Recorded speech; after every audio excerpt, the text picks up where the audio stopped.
Amy Hertz says that message impact is her sport and amplifying her clients is where she lives.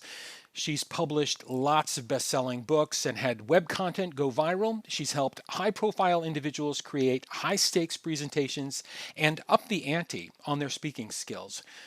That moment when a client lights up with the discovery of their authentic message is what she gets up for every day. Check out her website, tangerineinc.com. Amy, been a while since we spoke, but I know you're probably asking a lot of the same questions I am here. Are you finding that most thought leaders, either the people you directly talk to or the people you follow, are able to stay focused and on message during this COVID crisis or moment of high flux, or have they become distracted and confused? I think it's a really interesting question, and it's been the case. I've been working with one of the very largest consulting firms on future of work thought leadership content, and we're in the middle of the project. Of course, the coronavirus crisis hit, and what I watched is across the board, people not having the coping skills they needed to deal with a massive upheaval. And those are soft skills. They're not things that are taught in business school or that you get in any management or leadership training for the most part. These are things that we have to find on our own. But I'm finding in general, the lack of those coping skills is prompting some bad decisions in general. Mm. So they may not be catastrophic decisions in every case, but it's making things a lot less efficient Hmm. because we're used to an adrenaline charged situation and we let that drive us. But when all of that stress is on fire like it is right now, Hmm. there's not much time, and especially at the beginning, people weren't taking the time to evaluate the quality of their decision making, Hmm. and so it's caused maybe some more problems than, and we could have avoided many of them, and I think we'll see the ramifications of that down the road. It strikes me that there are those people who are and always will be sort of like adrenaline junkies, you know what I mean, who sort of Mhm. thrive on, I'm going downhill on a bicycle with no brakes, you know what I mean, and Mhm. they love it and that kind of thing.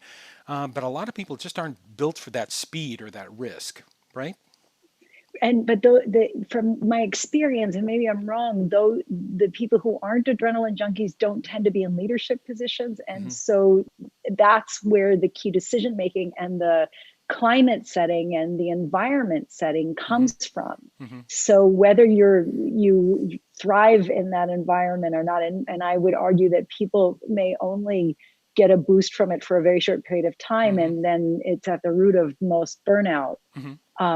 That um, you're kind of forced to work in that situation, Sure.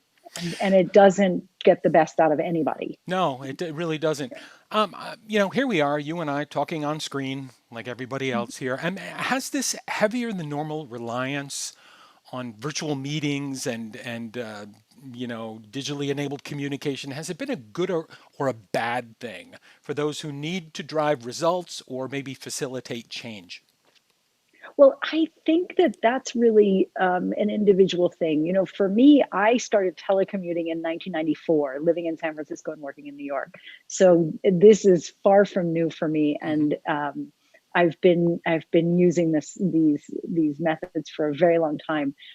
For some people, it's very hard for them to get used to, and for a very kind of micromanaging personality, not having people in the office is a source of major distress. Right. And so it's part of me wants to say that this is the new world Yeah. and like get over it. Right. But I also, that's kind of not a nice thing to say to somebody who's really I know struggling exactly. with that lack of contact. Sure. But I mean, it's, of course, this is going to have an impact on the bottom line positively because Hmm. everybody's real estate costs are going to go Right. down. Right.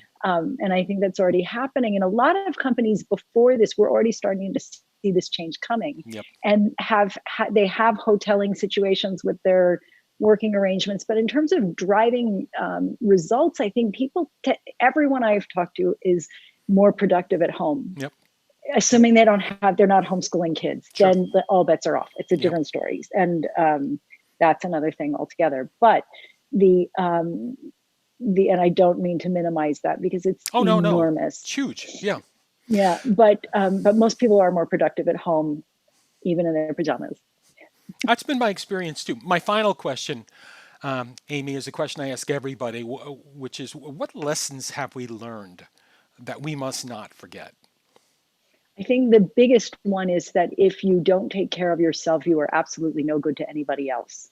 And if you want to drive results, the best thing you can do is take care of yourself and allow yourself to be at peak by getting enough sleep, by eating right, by exercising, by taking walks in nature, by meditating, yoga, whatever it is that you need to do to keep yourself comfortable in your own skin and deeply connected with whatever is going on for you internally, you're going to be that much better at your job. Excellent. Hey, thank you so much for your time. It's great to see you again. Please take care of Thanks, yourself. Larry. Thanks for thinking of me.